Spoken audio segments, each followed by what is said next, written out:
With multiple young starting pitchers getting close to surpassing their all-time numbers of innings pitched in a season, the Orioles have gone to a six-man rotation. But what else can they do to work against these potential arms getting tired?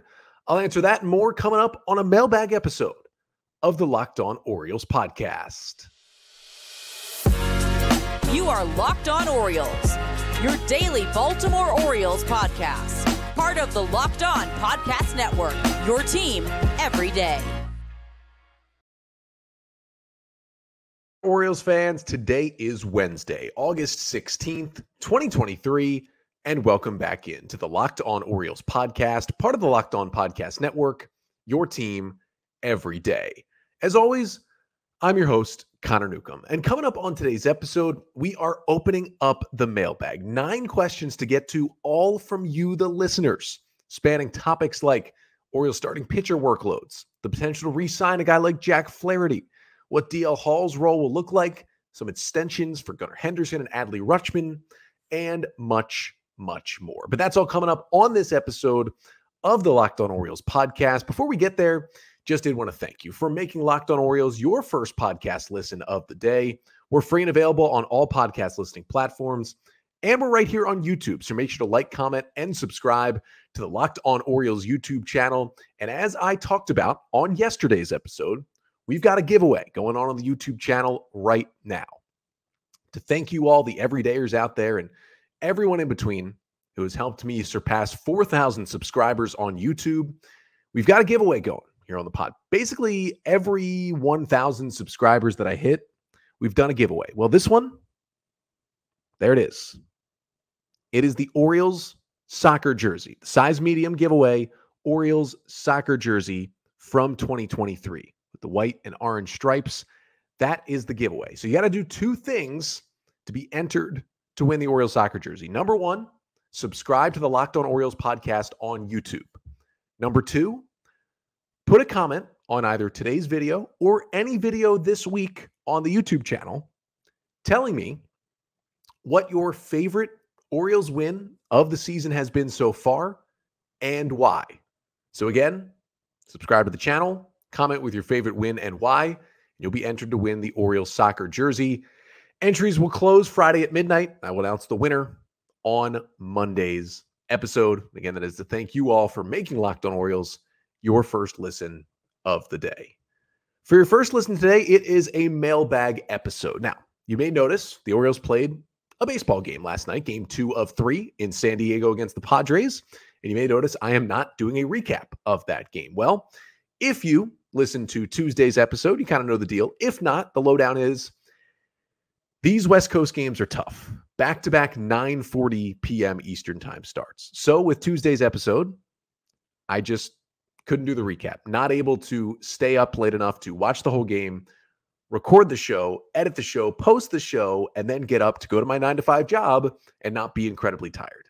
Just the West Coast trips in the midweek make that tough. So, just like yesterday's episode, there will be no recap of last night's game. Instead, we'll do a full mailbag. And then coming up on tomorrow's episode, because the game does start an hour early, that helps me out a lot, I will recap the entire 3-game series between the Orioles and the Padres. One thing I do know right now as I record here on Tuesday evening, the Orioles did win 4-1 on Monday night. Grayson Rodriguez was awesome. Maybe his best start in the majors with 7 strong innings. And Gunnar Henderson cleared the bases. Ryan O'Hearn homered, and the Orioles won game 1. Now 78 consecutive series without being swept. That's great. But I'll recap it all again on Thursday's episode. So let's instead jump into the mailbag. Again, I've got 9 questions to get to, all from you, the listeners. Question number 1 comes from Craig on Twitter, who asks, who would be your A bullpen and your B bullpen if none of the A guys were ready in terms of 7th, 8th, and 9th innings for the Orioles down the stretch? Let's start with my A bullpen right now. This might be a little surprising. In the 9th inning, obviously, Felix Bautista is my A bullpen. In the 8th inning right now, I know he's a roller coaster. I would give it to Shintaro Fujinami. I think when he's good, like we saw Sunday, like we saw last Sunday against the Mets, He's eighth inning material. That stuff is electric. When he's bad, it's walks, and he's really bad. I get it. It's a tough sell to put him in the eighth, but I think I'd give him the eighth inning. And the seventh inning right now in my A bullpen, as surprising as it is Jacob Webb. I mean, he's basically been untouchable in the 4 appearances he's had since he joined the Orioles when they claimed him off waivers from the Angels last week. I can't believe the Angels DFA'd him, 1. And 2, remember, the Orioles have the second best record in baseball. They're right at the end of the waiver wire. Every other team but the Braves got a shot to claim Webb before the Orioles did, and no one did. The Orioles had to be shocked by that, but they got him. I'd put him in the 7th inning right now. Just ride the hot hand. Now, if none of those guys were available, here's how I do the end of the game. At that point, that's where Yennier Cano would come in. I still trust him somewhat. He's still a good reliever, but it's been a little shaky lately. You could argue, yeah, he should be above Webb and Fujinami, and I get it. But he would have been my 9th inning guy if none of those 3 were available. Mike Baumann would be my 8th inning guy. I know he didn't look great trying to save the game Sunday, but he's been good in the middle innings. And then Cionel Perez, who has pitched much better lately, would be the 7th inning guy. The only reliever I didn't mention there would be Nick Vespi, not in either of those groups. And that's just in terms of the 7 relievers who are currently on the active roster. Next question comes from Josh on Twitter, who asks, would you try to sign Jack Flaherty to an extension this offseason? Of course, Flaherty, who the Orioles acquired from the St. Louis Cardinals at the deadline, is a impending free agent. He was a rental. Now, remember, as I'm recording this, I did not see any of Flaherty's start Tuesday night against the Padres. So what I have to go off of is his 2 starts in an Oriole uniform, which were 6 strong in Toronto and then 5 okay innings at home against Houston. That's what I've seen so far from Flaherty as I record. Again, this is not going to account for the Tuesday night start in San Diego. But at this point, I would at least try. I mean, if you're going to add a veteran starting pitcher to this rotation, and whether or not the Orioles would bring back Kyle Gibson is kind of a different question. But I think if you're going 35-year-old Kyle Gibson versus 28-year-old Jack Flaherty, you're going to, although he's going to be more expensive, at least lean towards Flaherty, I would think, if you're going to bring back a veteran. Now, starting pitchers on the open market, especially guys who have had success in the past and are still in their 20s, are going to be expensive. But I would throw something like an offer of 3 years, $60 million at Jack Flaherty and see if he liked his half season in Baltimore, see if he bites and see if he takes it. If he doesn't, he doesn't. He goes on his way. But we shall see. You could even throw the qualifying offer at him. If he accepts it, it's 1 year, $18 million. I wouldn't mind him coming back. If he doesn't, you get a draft pick. We know the Orioles would want to do that. Now, I don't think Angelos is going to try to throw out $60 million to anybody, but that's what I would do. And if you got him back, you'd have Grayson Rodriguez, Kyle Bradish, Dean Kremer, Tyler Wells, John Means, Jack Flaherty, Cole Irvin, all as potential starting pitchers going into next year. That would be some good depth heading into 2024.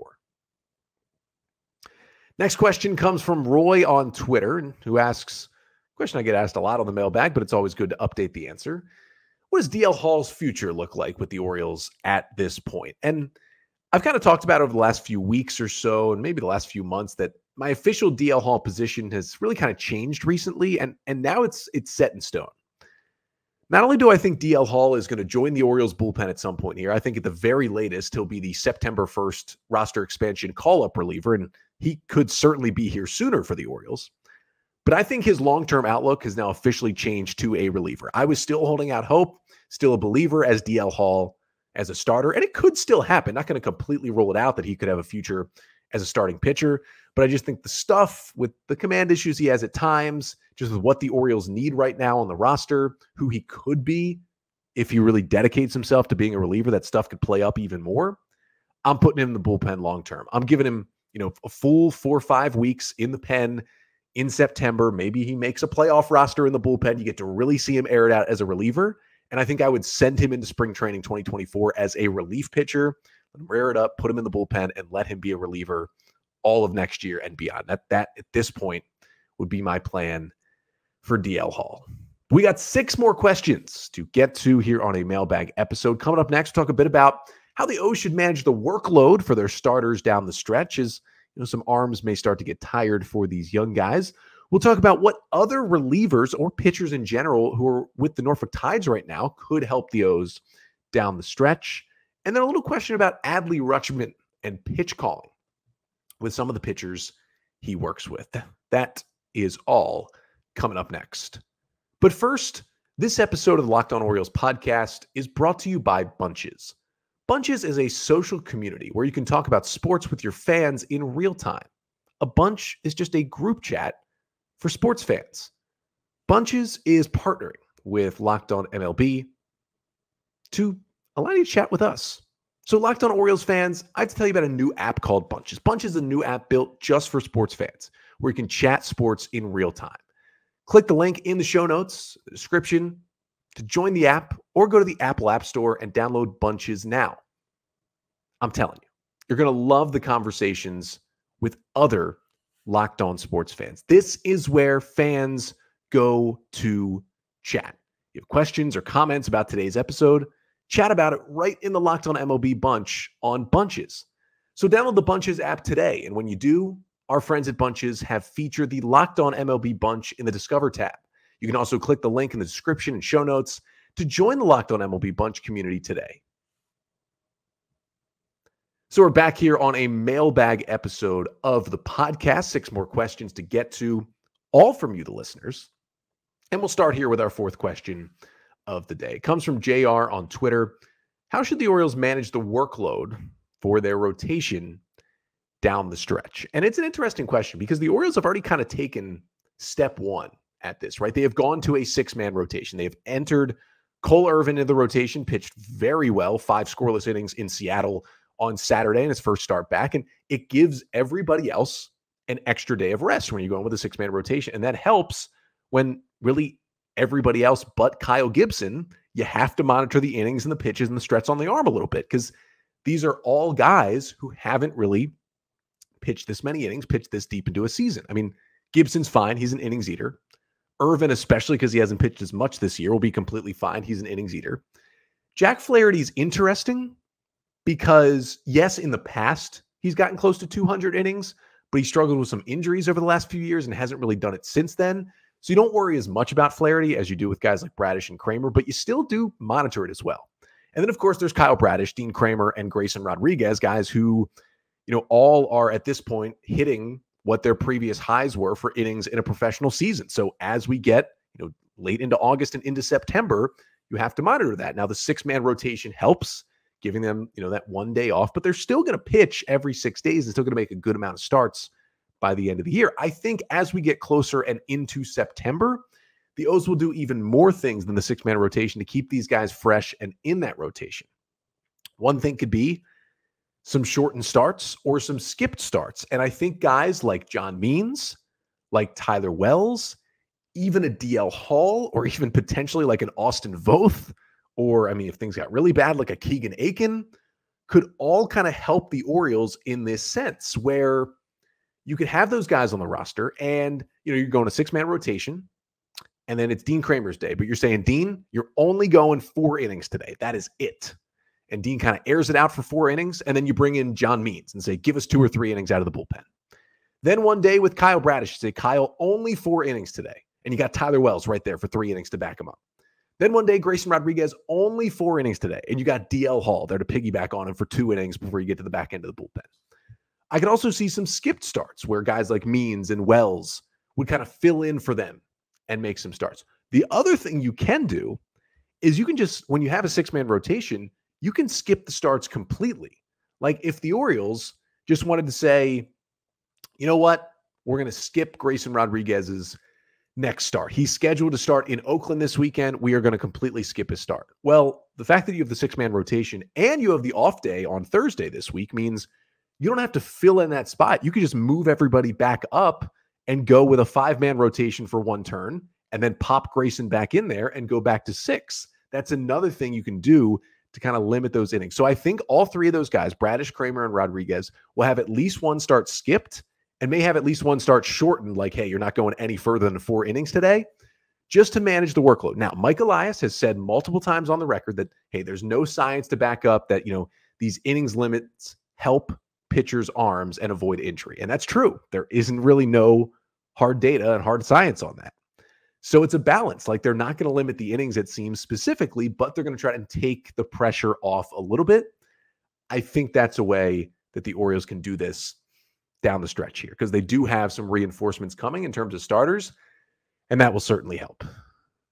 Next question comes from Sam on Twitter, who asks, other than DL Hall, who from the Norfolk Tides pitching staff would you add to the bullpen if you had to add one to help the team in the stretch run?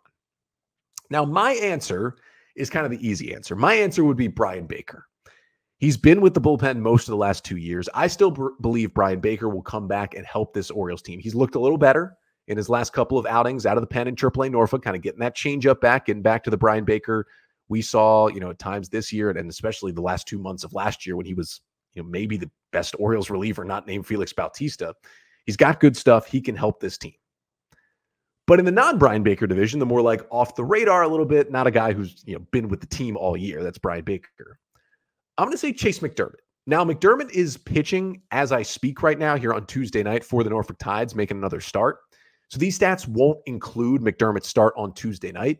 But McDermott, one of the right-handers who the Orioles acquired in the Trey Mancini trade from the Houston Astros last year at the deadline, he's been awesome this year. Got called up to AAA Norfolk twice already, has been the International League Pitcher of the Week since he got called up. And entering his start Tuesday, McDermott in 24 innings in AAA Norfolk had a 1.88 ERA, just 9 hits allowed in 24 innings to go along with 31 strikeouts to just 11 walks. And that's what the stuff looks like as a starting pitcher when he's trying to air it out and go 5-6 innings every night. You give him the ball and say, give us 1 inning. He already throws, 95, 96, 97, a couple of wipeout breaking balls and a really good and developing changeup. You say, hey, air it out for an inning or two. McDermott, if the O's have some injuries, just some ineffectiveness, just need a guy with nasty stuff, he could help them down the stretch this year.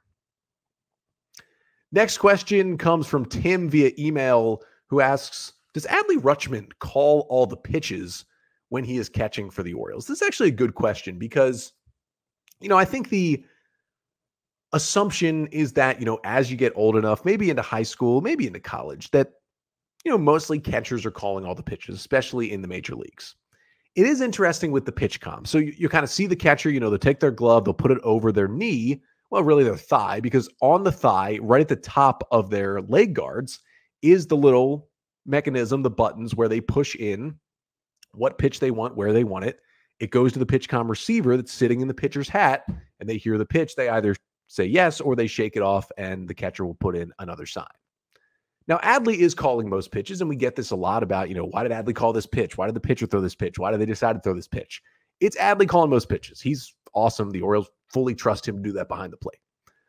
But some of the O's veteran pitchers, as it's like around the league for a lot of other veteran arms, will call their own pitches. Last year, Major League Baseball also allowed pitchers to wear a pitch comm device. So some pitchers, and I believe Kyle Gibson does this at least some of the time, will wear like the little monitor on his wrist. He will punch in the pitch. Adley will hear it because it'll be in his helmet. He'll hear, okay, this is where Kyle wants to throw it. This is what he wants to throw. And then Adley will get ready to receive that pitch. So Adley's not calling every single pitch that an Orioles pitcher throws, but he is most of the time that he's back there. But a good question there from Tim. We've got 3 more mailbag questions to get to on this episode, including a question about an extension for the previously mentioned Adley Rutschman and maybe Gunnar Henderson. The rookie eligibility of Colton Cowser, now that he's been sent down to AAA Norfolk, and a fun question about taking some players from the dark years and adding them to this 2023 Orioles team. I'll answer those to finish off the pod coming up next. But first, this episode of the Locked On Orioles podcast is also brought to you by eBay Motors. For a championship team, it's all about making sure every player is a perfect fit. It's the same when it comes to your vehicle. Every part needs to fit just right.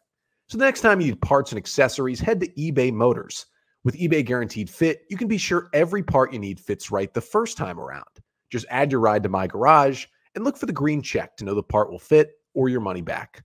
Because just like in sports, confidence is the name of the game when you shop on eBay Motors. And with over 122 million parts to choose from, you'll be back in the game in no time.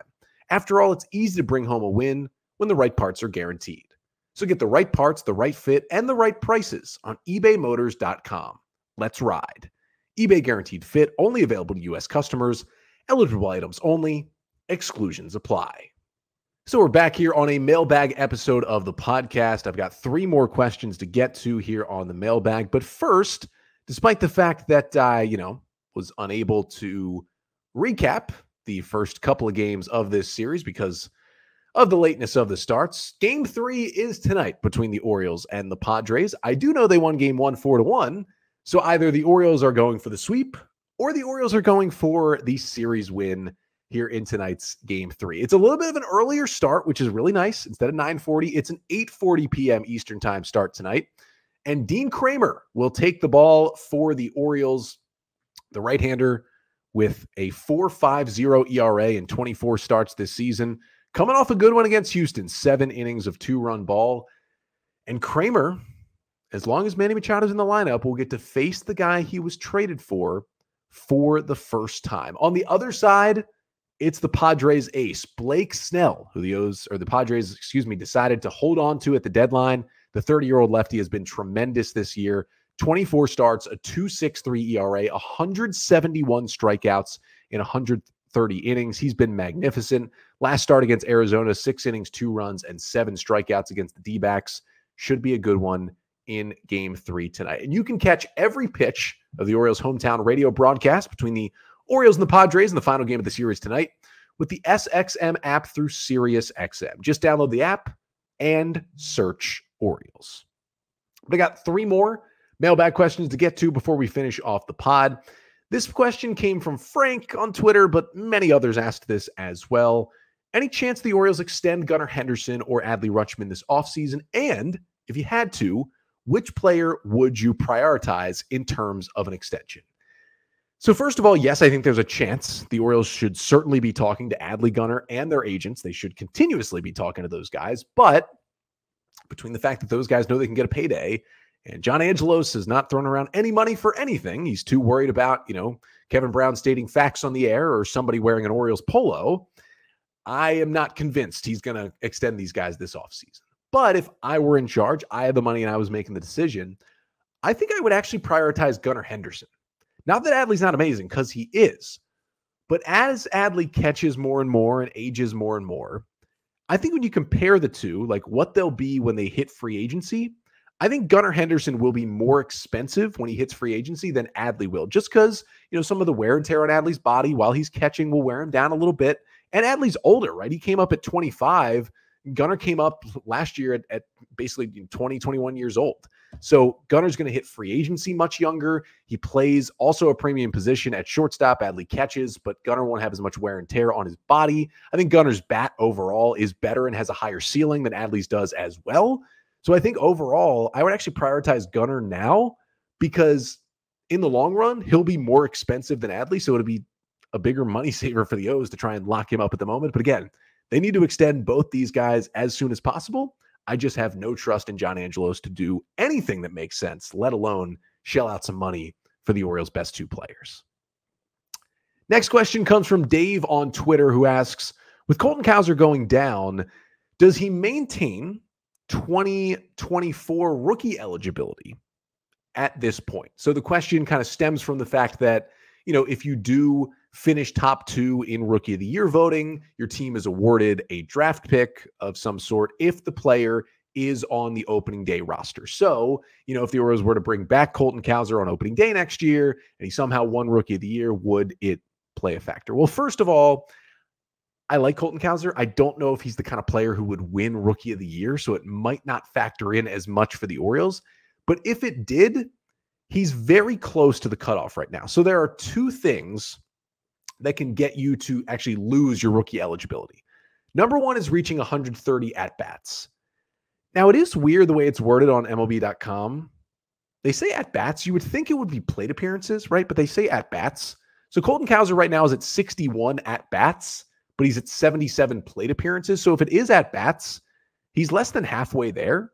And depending on how long he stays down, it could be tough to get to that number this season. But also, the other way you can lose rookie eligibility is actually by staying on the MLB roster for 45 days or more. This is how guys like Kyle Stowers and Taron Vavra lost their rookie eligibility last year, because even though they didn't hit 130 at-bats, they were on the roster for a long time. Remember, they were kind of sitting for a while, didn't play too much. That was kind of happening to Cowser here. Cowser was actually on the MLB roster for 40 days before he was sent down. So he's only 5 days away. So essentially, if Cowser gets called up again at all, he's pretty much going to hit those 45 days and lose his rookie eligibility. Now, again, I don't think it's a huge thing because I really don't think he's going to be in that spot where he can get the O's a draft pick next year.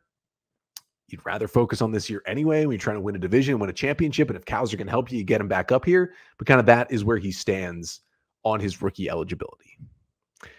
And the final question to answer of the day comes from Mike. And this was my favorite question that I got in the mailbag. Thank you, Mike, who sent this one via email. It's a good hypothetical here. Mike said, if you could add 3 players from the dark years, so he said from 1998 to 2011, those bad years where the Orioles did not have a winning season at all.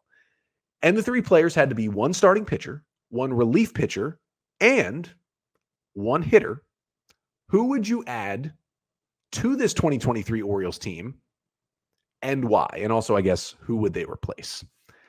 So let's start with the hitter.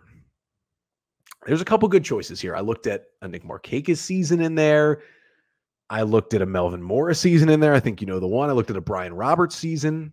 But give me 2004 Miguel Tejada. I think I'd give him this roster spot over a guy like Adam Frazier. You kind of split the time at second base between Jordan Westberg and Ramon Arias. You'd play Gunnar Henderson at short, and you'd simply stick Miguel Tejada at third base, or flip-flop him. Tejada at short and Henderson at third if you would like. Tejada in 2004 hit .311 with a .534 slugging, .894 OPS, 34 homers, 20 doubles, and 150 runs batted in to lead Major League Baseball. So right after the Orioles had acquired him, 2 years prior, he had won the AL MVP with the Oakland Athletics. He was at the height of his peak, and, you know, it was a different game, what people were doing back then in Major League Baseball, but that kind of production, I mean, what this Orioles team doesn't have right now is like a big masher hitting home runs, and some of that has to do with the wall, but give me Miguel Tejada's 34 homers. I think that would help this Orioles offense immensely. My starting pitcher, there was that one Eric Bedard season, I think 2007, which makes you think about it, but there's really only one guy to go with here. It is Mike Mussina, and you got 3 years to choose from. You know, his final 3 years with the O's were the first 3 years of the dark years, but I'll take his final year with the Orioles. Give me 2000 Mike Mussina. Number one reason why, he was the workhorse of all workhorses that year. Mike Mussina threw 237 2/3 innings in 2000 in his walk year in his final season with the Orioles. Had a 3.79 ERA. Remember, this was in steroid era, so 3.79 ERA is like a 2.79 at this point. 210 strikeouts and finished 6th in American League Cy Young Award voting that year. Can you imagine if you gave this Orioles team, which, you know, has some young arms who are, you know, maybe you're starting to get worried about innings numbers and pitch counts, and you're already seeing it affect Tyler Wells as he's back down in Double-A, and it could affect some more guys. To have a guy who's an ace-type pitcher who can also throw you over 230 innings, that would be huge for this Orioles staff right now. Who would he replace on the roster? It doesn't matter. I mean, kind of anybody. I mean, maybe, you know, he would replace Cole Irvin. Maybe Irvin goes to the bullpen, 6-man rotation. Vespi goes to AAA, I guess, and Mike Mussina just tears it up. I mean, that would be incredible. And then my reliever, I'm going back to 2004. There were some good Orioles, like 2004, 2005. 2005 was fun for a while. They were in first place in July, but like those teams finished very poorly. They had some very good players on those teams. Give me 2004 BJ Ryan as my Orioles reliever. Now, this was actually the last year before he became the O's closer. He had only 3 saves in 2004. Then he had 30-plus saves each of the next few years. But he was actually at his best when he was like the O's 8th inning guy in 2004. 87 innings out of the bullpen for BJ Ryan in 04. 2.28 ERA, 12.6 Ks per 9. Crazy elite, especially back then in that era. He had 3.6 walks per 9, maybe a little concerning, but with the stuff BJ Ryan had from the left side, he was ridiculous. You put him in this O's bullpen, you know, I guess he like replaces a guy like Nick Vespi at the end of the pen, but you put him in the 8th before Bautista, and then you can mix and match, you know, the Fujinamis and the Canoes and the Webbs and the Baumans and the Perez's to get you there. That completely changes this Orioles pen. BJ Ryan in the 8th, Felix Bautista in the 9th. you have to lead after 7. And especially if you add in the early season Cano, like you get to lead after 6. Just shut things down at that point. That's a ridiculous pen. Yeah, give me Miguel Tejada, Mike Mussina, and BJ Ryan to add to this team. And thank you, Mike from email. That's a great question that I had a lot of fun answering here. But that'll do it for the mailbag episode. Again, I will be back tomorrow, and we'll finally talk about some very recent Orioles baseball on tomorrow's episode. Going to be recapping all 3 games, the entire Orioles-Padres series. That is coming up tomorrow. But until then, I'm Connor Newcomb, and this has been the Locked On Orioles podcast, part of the Locked On Podcast Network. Your team every day.